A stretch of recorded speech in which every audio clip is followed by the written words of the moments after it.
एकीकडे सोलापूरमध्ये कांदा दरामध्ये प्रति किलो 2 ते 5 रुपयांची वाढ करण्यात आली। कांद्याला सरासरी 15 ते 18 रुपये प्रति किलो दर मिळतो। कांदा पिकवायला 15 ते 16 रुपये प्रति किलो खर्च येत असल्याने शेतकऱ्यांचा तोटा होतो। कांद्याला किमान 24 रुपये प्रति किलो दर मिळावा अशी अपेक्षा। दरम्यान नाशिक आणि अहिल्यानगरमध्ये नाफेड मार्फत कांद्याची खरेदी सुरू आहे, त्यामुळे सोलापुरात देखील नाफेड मार्फत कांदा खरेदी करण्याची मागणी केली जाते।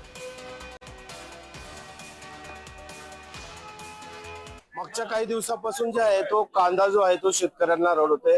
काल या विरोधात महाविकास आघाडीने जे आहे ते राज्यभर जोरदार आंदोलन केलं। शेतकरी मात्र अजूनही चिंतित आहे। आपण पाहू शकता 1 नंबर कांद्याला आधी 13-14 रुपये भाव येतोय, तर मध्यम प्रतीच्या कांद्याला जो आहे तो 4 ते 5 रुपये भाव जो आहे तो कांद्याला येतानाचं चित्र पाहायला मिळतंय। शेतकरी राजा जो तो प्रचंड नाराजी व्यक्त आहे। शासनाने दर जाहीर केला, नाफेड देखील कांदा खरेदी करते, मात्र शेतकरी समाधान नाही।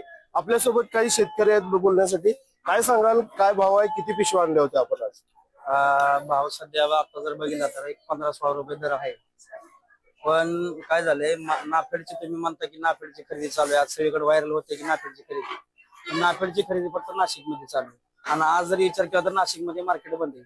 तर सोलापूरला एकही त्यांची गोणीची खरेदी चालू नाही। काल 2-3 रुपयांनी रेट वाढला होता, तर आज 2-3 रुपयांनी रेट कमी झाला लगेच। आज आवक वाढली की भाव कमी होतात। त्यामुळे शासनाला एकच विनंती, आम्ही भाव कमीत कमी 2 ते 2.5 हजार रुपये राहावं। शेतकऱ्याला कमीत कमी उत्पादन खर्चापेक्षा त्याला 50% तर मिळावं। आणि नाफेडने सोलापूर जिल्ह्यासाठी कांदा खरेदी चालू करावी। परवडत नाही अजिबात या वाढीमुळे। आणि गोणी घ्यायची म्हणलं तर 50-52 रुपयाला गोणी, मोकळी गोणी कांदा भरायला। वाहतूक 80 रुपये वाहतूक आहे, बाय भरायला 450 रुपये हजेरी। त्यातनं बाय जास्तीत जास्त दिवसात 10 गोण्या भरते। मग ती गोणी केवढ्याला पडली, आणि इथं आणून जर ती कांदा 5 रुपयापासून पुढे, म्हणजे ती जाईल कुठं 5, 10, 7, 8, 9, 10 रुपयांपर्यंत। 3 रुपयापासून पुढे खरेदी, 3 रुपयांनी जर गेला तर 50 किलो 150 रुपये झाले। ती गोणी केवढ्याची, वाहतूक केवढ्याची, मायनस मध्ये जातो शेतकरी। रवी डोबळे, जय महाराष्ट्र न्यूज, सोलापूर।